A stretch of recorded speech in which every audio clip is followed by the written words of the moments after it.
So the guests are starting to arrive. The air is filled with anticipation, and you can almost feel the excitement buzzing around. This is not just an invitation, it's a call to adventure, a summons to be part of something extraordinary. I want it to linger in your senses, to be unforgettable. I want to strike deep within you to get the attention of your subconscious mind. This is more than just a sense, it's an experience.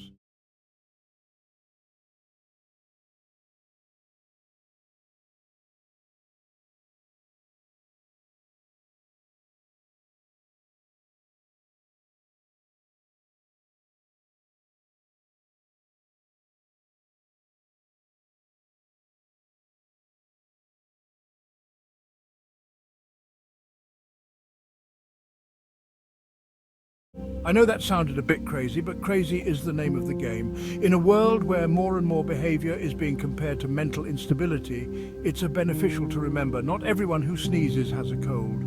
Not everyone who can't sit still has ADHD.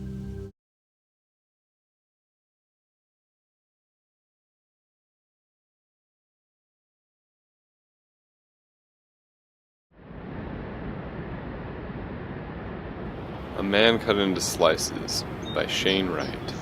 Spoken by Shane Wright.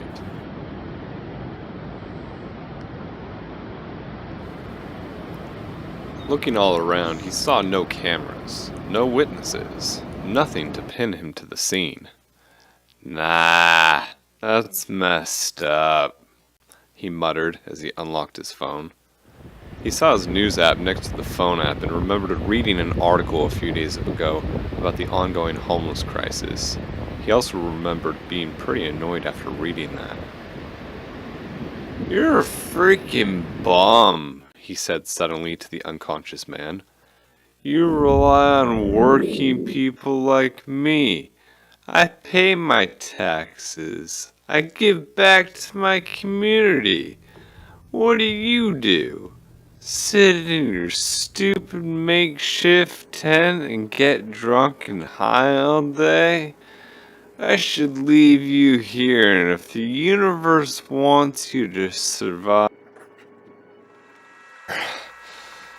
Standing there panting, Cillian Knight glimpsed a future filled with paranoia, guilt, and shame if he abandoned the man. Could he really live with himself if he chose that path? The question would never be answered as he sealed his fate and pressed call.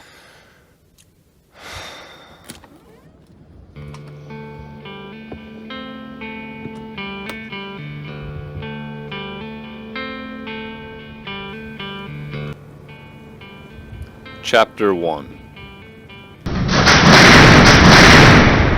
That's the jarring sound I hear echoing through the section as all 32 cells open one after another. My new life revolves around this all day, every day.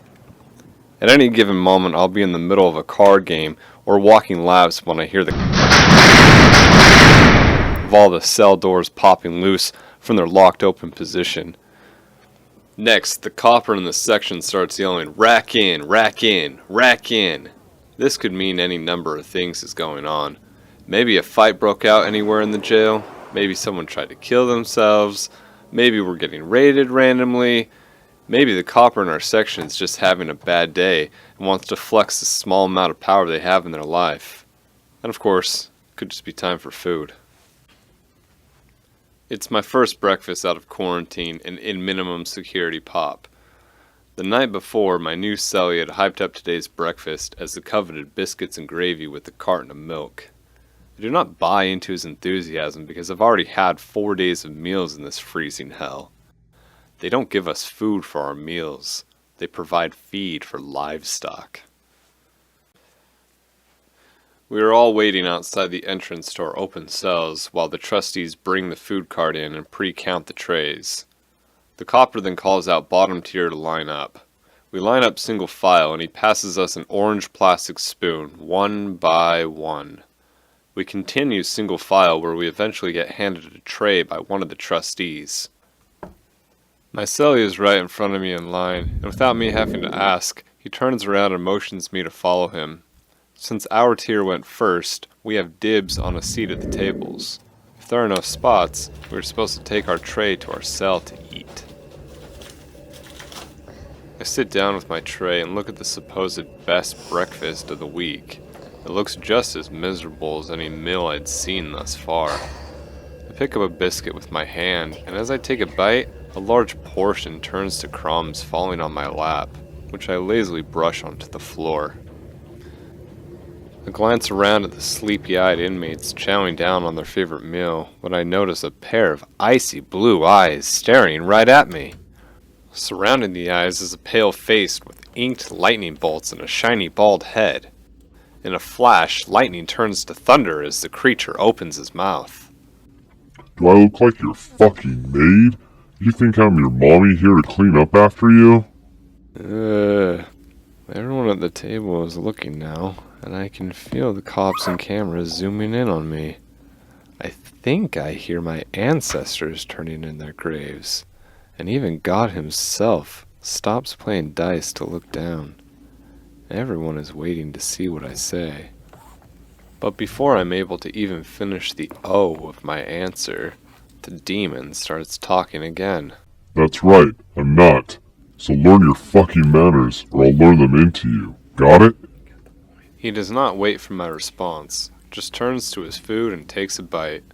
I'm still frozen, looking at him, and notice when he takes a bite, not a single crumb falls outside his tray.